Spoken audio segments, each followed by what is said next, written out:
Assalamualaikum warahmatullahi wabarakatuh. Alhamdulillahirobbil alamin wabihi nastainu ala umuri dunya wadin. Wassalatu wassalamu ala asyrofil anbiya'i wal mursalin. Amma ba'du.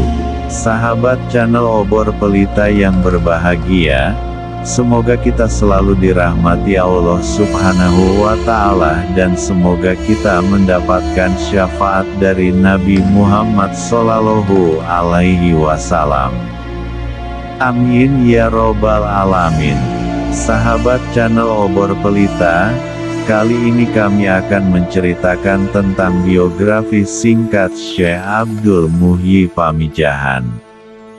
Syekh Abdul Muhyi Pamijahan diyakini sebagai waliullah dan dihormati masyarakat pesantren.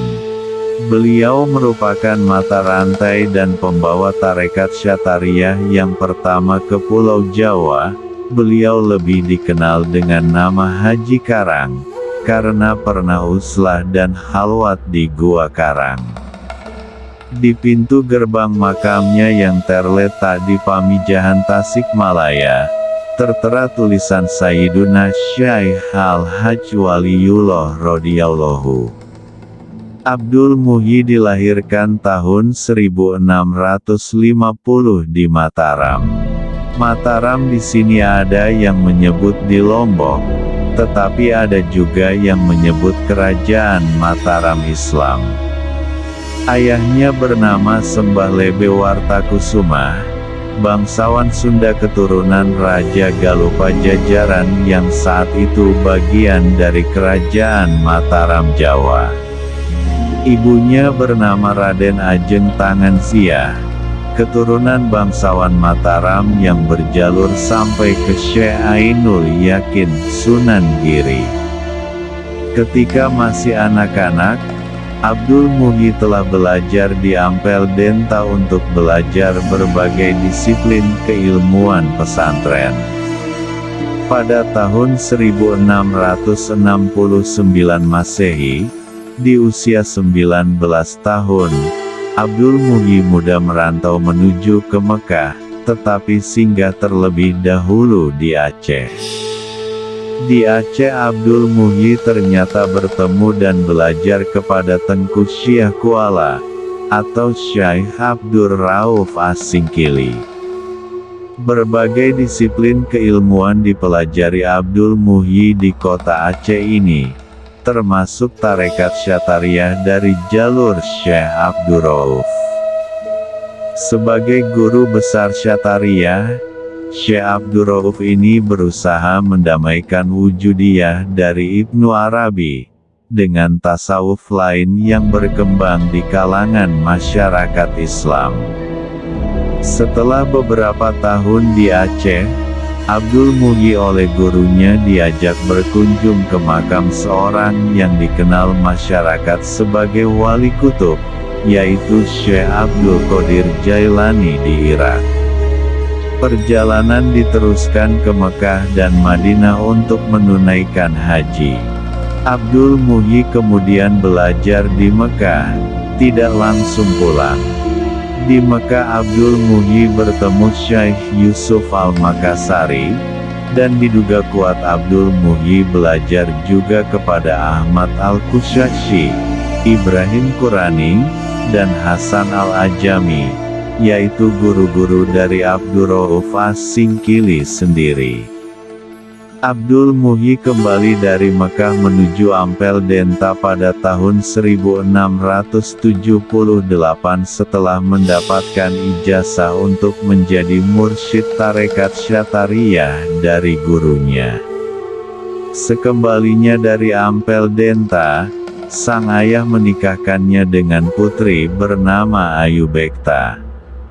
Setelah menikah, bersama orang tuanya, Abdul Muhyi pindah ke Jawa Barat untuk menyebarkan Islam, dan berusaha mencari sebuah gua yang ditunjukkan oleh gurunya, Syekh Abdur Rauf As-Singkili.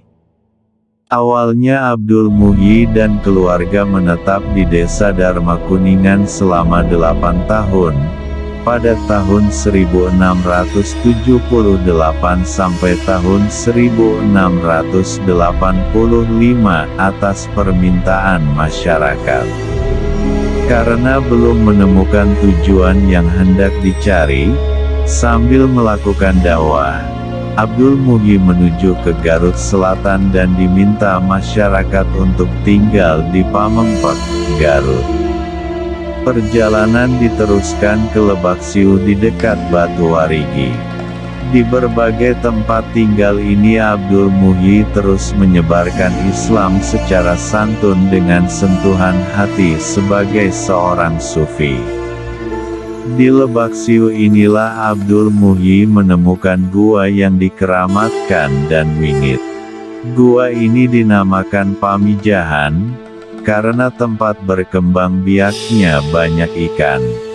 Gua Pamijahan ini berbatu karang dan penuh dengan hutan lebat, dan karenanya sering disebut juga sebagai Gua Karang.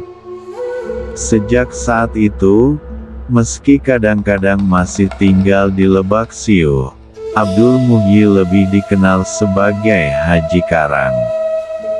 Gua ini menjadi tempat uzlah dan halwatnya, akan tetapi di tempat tinggalnya yang terakhir, ia membangun perkampungan baru bersama para pengikutnya di sebelah barat Kampung Ojong, dan dikenal dengan sebutan Safarwadi.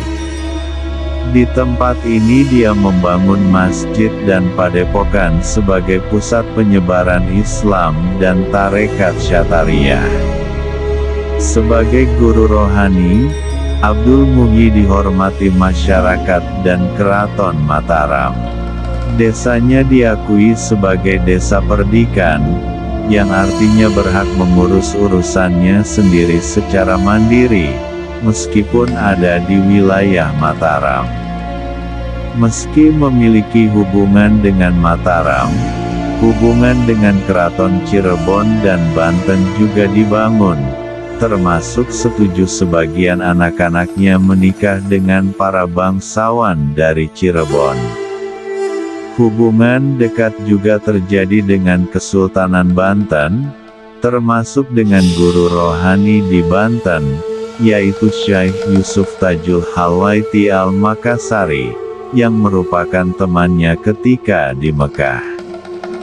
Ketika Syekh Yusuf bergerilya di hutan-hutan melawan Belanda akibat keberhasilan Belanda memecah Keraton Banten, Syekh Yusuf bersembunyi di tempat Syekh Abdul Muhyi.